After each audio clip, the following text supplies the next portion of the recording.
بچوں، یہ اس چیل کی کہانی ہے جو کئی دن سے ایک بڑے سے کبوتر خانے کے چاروں طرف منڈلا رہی تھی اور طاق میں تھی کہ اڑتے کبوتر پر جھپٹا مارے۔ وہ کبوتر بھی بہت پھرتیلے اور ہوشیار تھے اور تیز اڑان تھے۔ جب بھی وہ چیل کسی کبوتر کو پکڑنے کی کوشش کرتی، وہ پھرتی سے بچ کر نکل جاتا۔ چیل بہت پریشان تھی کہ کیا کرے اور کیا نہ کرے۔ آخر اس نے سوچا کہ کبوتر بہت چالاک، پھرتیلے اور تیز اڑان ہیں، کوئی اور چال چلنی چاہیے۔ کوئی ایسی ترکیب کرنی چاہیے کہ وہ آسانی سے اس کا شکار ہو سکیں۔ چیل کئی دن تک سوچتی رہی۔ آخر اس کی سمجھ میں ایک ترکیب آئی۔ وہ کبوتروں کے پاس گئی، کچھ دیر اسی طرح بیٹھی رہی اور پھر پیار سے بولی، بھائیوں اور بہنوں، میں تمہاری طرح 2 پیروں اور 2 پروں والا پرندہ ہوں۔ تم بھی آسمان پر اڑ سکتے ہو، میں بھی آسمان پر اڑ سکتی ہوں۔ فرق یہ ہے کہ میں بڑی ہوں اور تم چھوٹے ہو۔ میں طاقتور ہوں اور تم میرے مقابلے میں کمزور ہو۔ میں دوسروں کا شکار کرتی ہوں، تم نہیں کر سکتے۔ میں بلی پر حملہ کر کے زخمی کر سکتی ہوں اور اسے اپنی نوکیلی چونچ اور تیز پنجوں سے مار بھی سکتی ہوں، تم یہ نہیں کر سکتے۔ تم ہر وقت دشمن کی زد میں رہتے ہو۔ میں چاہتی ہوں کہ پوری طرح تمہاری حفاظت کروں تاکہ تم ہنسی خوشی، آرام اور اطمینان کے ساتھ اسی طرح رہ سکو جس طرح پہلے زمانے میں رہتے تھے۔ آزادی تمہارا پیدائشی حق ہے اور تمہاری اس آزادی کی حفاظت میرا فرض ہے۔ میں تمہارے لیے ہر وقت پریشان رہتی ہوں۔ تم ہر وقت باہر کے خطرے سے ڈرے سہمے رہتے ہو۔ مجھے افسوس اس بات پر ہے کہ تم سب مجھ سے ڈرتے ہو۔ کبوتر بھائیوں اور کبوتر بہنوں، میں ظلم کے خلاف ہوں، انصاف اور بھائی چارے کی حامی ہوں۔ میں چاہتی ہوں کہ تم سب ہر خوف سے آزاد رہ کر اطمینان اور سکون کی زندگی بسر کر سکو۔ میں چاہتی ہوں کہ تمہارے اور میرے درمیان ایک سمجھوتا ہو۔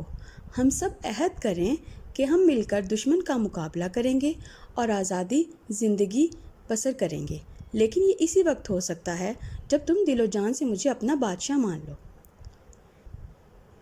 چیل نے کہا کہ جب تم اپنا بادشاہ مان لو گے اور مجھے یہ حقوق اور پورا اختیار دو گے تو پھر تمہاری حفاظت اور تمہاری آزادی پوری طرح میری ذمہ داری ہوگی۔ تم ابھی سمجھ نہیں سکتے پھر تم کتنے آزاد اور کتنے خوش و خرم رہو گے۔ اسی کے ساتھ آزادی، چین اور سکون کی نئی زندگی شروع ہوگی۔ چیل روز وہاں آتی اور بار بار بڑے پیار محبت سے کبوتروں کے سامنے ان باتوں کو طرح طرح سے دہراتی۔ رفتہ رفتہ اس کی اچھی اور میٹھی میٹھی باتوں پر یقین کرنے لگے۔ ایک دن کبوتر نے آپس میں بہت دیر مشورہ کیا اور طے کر کے چیل کو اپنا بادشاہ مان لیا۔ اس کے 2 دن بعد تخت نشینی کی بڑی شاندار تقریب ہوئی۔ چیل نے سب کبوتروں کی آزادی، حفاظت اور ہر ایک سے انصاف کرنے کی قسم کھائی۔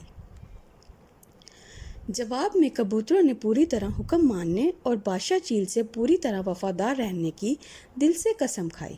بچوں، پھر یہ ہوا کہ کچھ دنوں تک چیل کبوتر خانے کی طرف اس طرح آتی رہی اور ان کی خوب دیکھ بھال کرتی رہی۔ ایک دن بادشاہ چیل نے ایک بلے کو وہاں دیکھا۔ اس نے اپنے ساتھیوں کے ساتھ ایسا زبردست حملہ کیا، بلّا ڈر کر بھاگ گیا۔ اس واقعے سے چیل پر کبوتروں کا بھروسہ مزید بڑھ گیا۔ چیل اکثر اپنی میٹھی میٹھی باتوں سے کبوتروں کو لبھاتی اور انہیں حفاظت اور آزادی کا احساس دلاتی۔ اسی طرح کچھ وقت اور گزر گیا۔ کبوتر اب بغیر ڈرے چیل کے پاس چلے جاتے۔ وہ سب اب آزادی اور حفاظت کے خیال سے بہت خوش اور مطمئن تھے۔ ایک دن صبح کے وقت جب کبوتر دانہ چگ رہے تھے تو چیل ان کے پاس آئی۔ وہ کمزور دکھائی دے رہی تھی، معلوم ہوتا تھا جیسے وہ بیمار ہے۔ کچھ دیر وہ چپ چاپ بیٹھی رہی اور پھر شاہانہ انداز میں بولی، بھائیوں اور بہنوں، میں تمہاری حکمران ہوں۔ تم نے سوچ سمجھ کر مجھے اپنا بادشاہ بنایا ہے۔ میں تمہاری حفاظت کرتی ہوں اور تم چین اور امن سے رہتے ہو۔ تم جانتے ہو میری بھی کچھ ضرورتیں ہیں۔ میرا شاہی اختیار ہے، جب میرا جی چاہے میں اپنی مرضی سے تم میں سے ایک کو پکڑوں اور اپنے پیٹ کی آگ بجھاؤں۔ میں آخر کب تک بغیر کھائے پیے زندہ رہ سکتی ہوں؟ میں کب تک تمہاری خدمت اور تمہاری حفاظت کر سکتی ہوں؟ یہ صرف میرا ہی حق نہیں ہے کہ میں تم میں سے جس کو چاہوں پکڑوں اور کھا جاؤں، بلکہ یہ میرے سارے شاہی خاندان کا حق ہے۔ آخر وہ بھی تو میرے ساتھ مل کر تمہاری آزادی کی حفاظت کرتے ہیں۔ اس دن اگر اس بڑے سے بلے میں اور میرے خاندان والے مل کر حملہ نہ کرتے تو وہ بلّا نامعلوم تم میں سے کتنوں کو کھا جاتا اور کتنوں کو زخمی کر دیتا۔ یہ کہہ کر بادشاہ چیل قریب آئی اور ایک موٹے سے کبوتر کو پنجوں میں دبوچ کر لے گئی۔ سارے کبوتر منہ دیکھتے رہ گئے۔ اب بادشاہ چیل اور اس کے خاندان والے روز آتے اور اپنی پسند کے کبوتروں کو پنجوں میں دبوچ کر لے جاتے۔ اس تباہی سے اب کبوتر ہر وقت پریشان اور خوفزدہ رہنے لگے کہ ان کا چین اور سکون مٹ گیا تھا، ان کی آزادی ختم ہو گئی تھی۔ اب وہ خود کو پہلے سے بھی غیر محفوظ سمجھنے لگے اور کہنے لگے، ہماری بے وقوفی کی یہی سزا ہے۔ آخر ہم نے چیل کو اپنا بادشاہ کیوں بنایا تھا؟ اب کیا ہو سکتا تھا؟ Subscribe and like. شکریہ۔